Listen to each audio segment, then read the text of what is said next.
19 मतगणना केंद्रों पर केंद्रीय सशस्त्र पुलिस बलों की 38 कंपनियां तैनात की गई हैं। सुचारू और पारदर्शी प्रक्रिया सुनिश्चित करने के लिए स्थानीय पुलिस उम्मीदवारों और जिला चुनाव अधिकारियों के साथ समन्वय कर रही है। चुनाव आयोग के दिशा निर्देशों के अनुरूप केंद्रीय सशस्त्र पुलिस बल सुरक्षा प्रदान कर रहा है, जबकि स्थानीय पुलिस परिसर और पहले प्रवेश बिंदु की सुरक्षा कर रही है। प्रत्येक मतगणना केंद्र से 100 मीटर की दूरी पर बैरिकेड्स लगाए गए हैं, जिससे केवल अधिकृत व्यक्तियों को ही प्रवेश की अनुमति मिल रही है। उत्तर प्रदेश में मिल्कीपुर और तमिलनाडु में ईरोड विधानसभा सीट के लिए हुए उपचुनाव के मतों की गिनती भी शुरू हो गई है।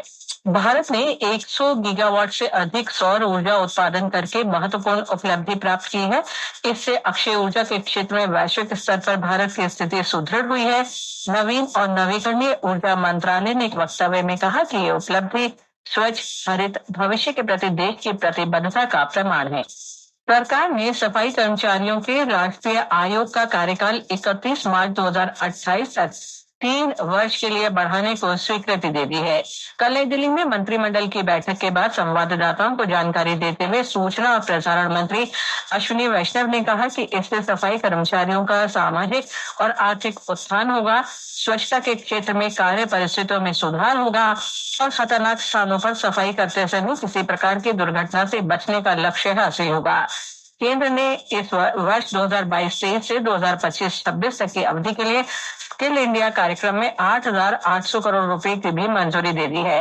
श्री वैष्णव ने कहा कि ये देश भर में मांग संचालित प्रौद्योगिकी सक्षम और औद्योगिक प्रशिक्षण को एकीकृत करके एक कुशल भविष्य के लिए तैयार कार्यबल बनाने की सरकार की प्रतिबद्धता को प्रदर्शित करता है। प्रधानमंत्री नरेंद्र मोदी सोमवार से फ्रांस और अमेरिका की यात्रा पर जाएंगे। उनकी यात्रा आर्टिफिशियल इंटेलिजेंस, रक्षा, व्यापार और सामरिक भागीदारी पर विशेष रूप से केंद्रित होगी।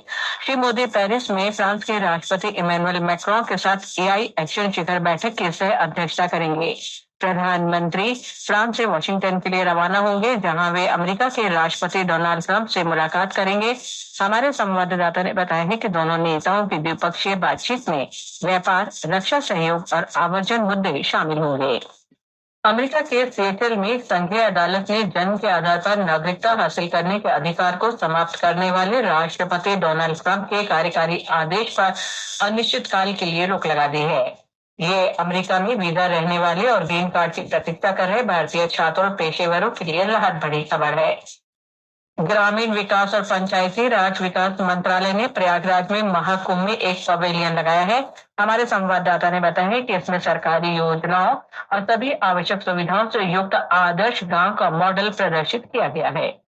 मौसम विभाग ने आज ओडिशा के अलग अलग हिस्सों में घने कोहरे का अनुमान व्यक्त किया है। अरुणाचल प्रदेश और पूर्वोत्तर असम में अगले 2-3 दिन में गरज और बिजली के साथ हल्की से मध्यम बारिश हो सकती है। दिल्ली विधानसभा के लिए हुए चुनावों के नतीजे आज सभी अखबारों की सुर्खियां हैं। दैनिक भास्कर की सुर्खी है, दिल्ली का फैसला, आज पता चलेगा आपका चौका या भाजपा चौकाएगी। राजस्थान पत्रिका की खबर है कि दिल्ली के दिल का राज खुलेगा तो धड़कनें दूर तक महसूस होंगी। रिजर्व बैंक द्वारा कल घोषित मौद्रिक नीति को प्रमुखता से देते हुए अमर उजाला कहता है, 5 साल में पहली बार रेपो दर में कटौती, आयकर में राहत के बाद अब कर्ज भी सस्ता। वहीं फरीदाबाद में शुरू हुए सूरजकुंड मेले को नव भारत टाइम्स ने सचित्र देते हुए लिखा है, किसी मेले में जाएं, चलो कहीं घूम के आए हम। अमेरिका द्वारा भेजे गए 100 से अधिक अवैध प्रवासी भारतीयों के बाद ट्रैवल एजेंटों पर केस और एसआईटी बनाने को हिंदुस्तान ने प्रमुखता से दिया है।